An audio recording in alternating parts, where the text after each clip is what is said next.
ببي زلخمو سلامتانا يبصحكم كبرات تخاتلتنا علتاو زينا كنقرب لكم أرستاتهم كنقدم. ግብፅን ኤርትራን ዝጀመረኦ ዝምድና ዓብይ ገስጋስ ኣመዝጊቡ ክብል ሚኒስተር ጉዳያት ወፃኢ ግብፂ ገሊጹ። ፋክቱር ዘይምቁራጽ 100,000 ብር ዘቕጽዕ ኣዋጅ ከም ዝወፀ ተገሊጹ።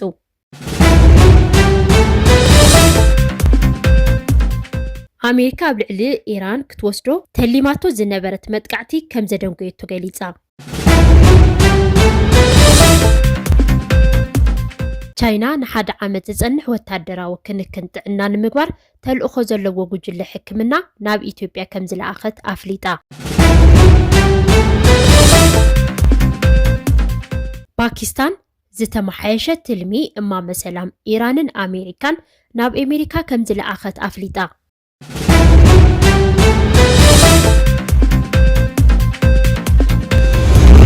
ጉጅለ ልኡኽ መሪሑ ኣብ ኤርትራ ምብጻሕ ከካይድ ዝቐነየ ሚኒስተር ጉዳያት ወፃኢ ግብፂ ዶክተር በድር ምስ መንግስታዊ ማዕኸናት ዜና ኤርትራ ስፍሕ ዝበለ ቃለ መጠይቕ ኣካይዱ።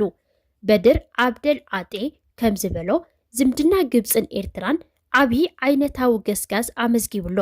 ብቐዳም ክልቲኦም ወገናት ሓበራዊ መስመራት መራኸብ ንምምዕባልን ምትእስሳር ወደባት ኣብ ቀይሕ ባሕሪ ንምሕያልን ወግዓዊ ስምምዕ ምትሕብባር መጓዓዝያ ባሕሪ ፈሪሞም ነይሮም እዮም። ምብጻሕ ናይቲ ልኡኽ ብሰንኪ ዝዓርግ ዘሎ ስግኣታት ኣብ ተኣፋፊ እዋን ዝተፈጸመ ምዃኑ ብምሕባር ግብፅን ኤርትራን ኣብ ቀርኒ ኣፍሪቃን ኣብ ማእኸላይ ምብራቕን ኣብ ተሃዋፂ ዞባ እየን ዝነብራ ይብል እቲ ሚኒስተር። ኤርትራ ዓንዲ ማእኸል ፀጥታን ምርግጋእን ኣብ ቀርኒ ኣፍሪቃ ጌርና ኢና ንወስዳ። ስለዚ ኣብ መንጎ ክልቲአን ሃገራት ዘሎ ዝምድና ዝያዳ ንምትራር ብወገን መሪሕነት ግብፂ ተወፋይነት ኣሎ ክብል ድማ ገሊጹ። ገለ ጎረባብቲ ሃገራት ኤርትራ ኣብ ውሽጣዊ ጉዳያተን ኢዳ ብምእታው ዘይምርግጋእ ትፈጥራላ ብምባል ክኸስኣ ምጽንሐን ይፍለጥ።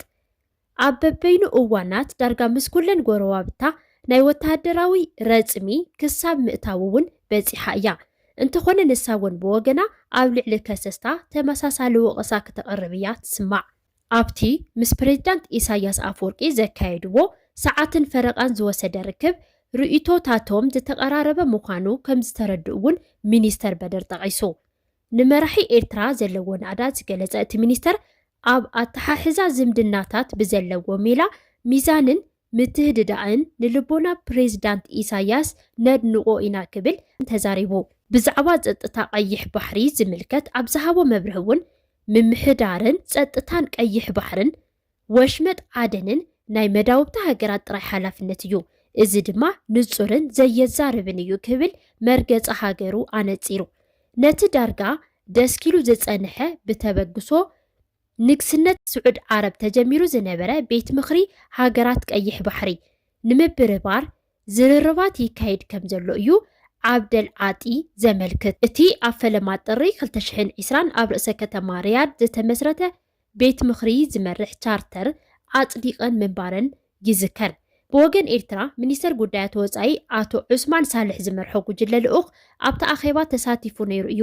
ሚኒስተራት ወፃኢ ጉዳያት ግብፂ ዮርዳኖስ፣ የመን፣ ሱዳንን ሶማልያን ከምኡውን ጅቡትን ተረኺቦም ነይሮም። እቲ ኣገዳሲ ዓለም ለኻዊ መስመር ንግዲ ዝኾነ ቀይሕ ባሕሪ ካብ የመናውያን ዕጡቃትን ሶማልያውያን ቀርሰንትን ዝነቅል ፀጥታዊ ስግኣት ኣጋጢምዎ ፀኒሑ እዩ።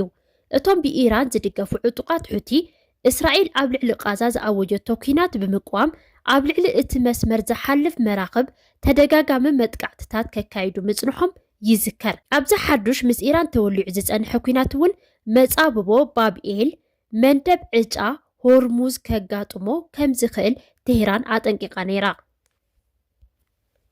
እቲ ኣብ ወሽመጥ ተፈጢሩ ዘሎ ግጭት ብዘተ ክፍታሕ ተስፋ ከም ዘለዋ ዝገለጸት ግብፂ ነቶም ኣብ ወሽመጥ ዘለዉ ኣሕዋትና ኢላማ ዝገብር መጥቃዕቲ ንኹንን ኢላ። ፀጥታዊ ውሕስነት ኣብቲ ዞባ ክረጋገጽ እንተኮይኑ እስራኤል ትኹን ካልእ ወገን ናይቲ ዞባ ዕብለላ ደው ክብሉ ኣለዎም ክብል እውን እቲ ላዕለዋይ ግብፃዊ ዲፕሎማሰኛ ተዛሪቡሎ። ሓደ ፋክቱር ዘይምቁራጽ 100,000 ዘቐጽዕ ረቂቅ ኣዋጅ ተመሓይሹ ቀሪቡ። ኣብ እዋን ምትዕድዳግ ነጋዳይ ፋክቱር ወይ ድማ ደረሰይ እንተዘይቆሪፁ ንሕድሕድ ፋክቱር 100,000 ዝቕፅዐሉ ኣገባብ ከም ዝተፈጠረ ሚኒስተር ገንዘብ ኢትዮጵያ ገሊጹ። እቲ መቕፃዕቲ ካብቲ ዝነበረ መቕፃዕቲ ብዕፅፊ ዝወሰኸ እዩ። ብዘይ ፋክቱር ክሸይጥ ዝተረኸበ ዝኾነ ይኹን ነጋዳይ ንዓዳጊ ንዘይሃቦ ንሕድሕድ 100,000 ቅፅዓት ከም ዝኸፈል እቲ ሚኒስተር ኣጠንቂቑ። ፋክቱር ዘይምቑራፅ ጥራሕ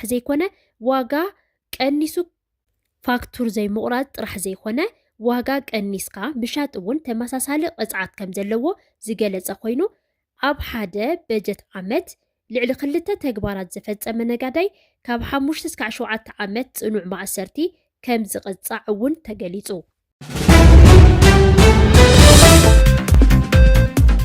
ቻይና ንሓደ ዓመት ዝጸንሕ ወታደራዊ ክንክን ጥዕና ንምግባር ተልእኾ ዘለዎ ጉጅለ ሕክምና ናብ ኢትዮጵያ ከም ዝለኣኸት ኣፍሊጣ።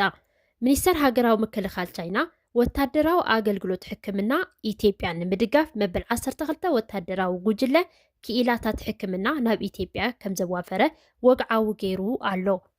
እዚ 13 ኣባላት ዘለዎ ጉጅለ ናይ ሓደ ዓመት ናይ ሕክምና ሓገዝ ተልእኽኡ ንምጅማር ናብ ኣዲስ ኣበባ ኣምሪሑሎ።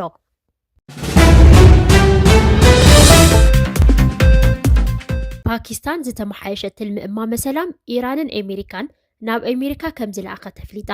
ኣብ ማእኸላይ ምብራቕ ሓዱሽ ስግኣት ውግእ በሪኹሉን ዲፕሎማስያዊ ፃዕርታት ብላዕለዋይ ደረጃ ቀፂሉሉን ኣብ ዘሎ ኣብዚ እዋን ፓኪስታን ምስ ኢራን ዝተኣሳሰረ ዞባዊ ግጭት ደው ንምባል ዝዓለመ ዝተመሓየሸ ትልሚ ሰላም ናብ ኣሜሪካ ከም ዝለኣኸት ተገሊጹ። ወኪል ዜና ሮይተርስ ከም ዝሓበሮ ኣብ መንጎ ዋሽንግተንን ቴህራንን ዝግበር ዘሎ ዘተ ገና መስመር ዘይሓዘ ኣጸጋሚ ብምዃኑ ሰበስልጣን ፓኪስታን ኣብ መንጎ ክልቲኦም ወገናት ዘለዎም ግደ ሽምግልና ቀፂሎም ኣለዉ። ነቲ ጉዳይ ቀረባ ዝኾኑ ምንጭታት ፓኪስታን ከም ዝገለጽዎ ክልቲኦም ወገናት ኣብ ዋና ጉዳያት ሕጂ እውን ሰፊሕ ፍልሊ እዩ ዘለዎም። ክልቲአን ሃገራት በብእዋኑ ድሌታተን ብምቅያር እቲ ዘተ ከይዕወት ይገብራ ኣለዋ ብምባል ዝወቐሱ ሰበስልጣን ፓኪስታን ይኹን እምበር ተስፋ ብዘይ ምቁራጽ ሽምግልንኦም ከም ዝቐጸሉ ሓቢሮም።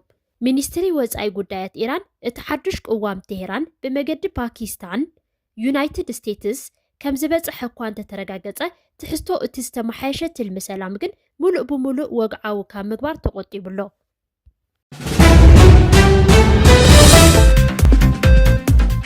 ኣሜሪካ ኣብ ልዕሊ ኢራን ተሊማቶ ዝነበረት መጥቃዕቲ ከም ዘደንጎየቶ ገሊፃ።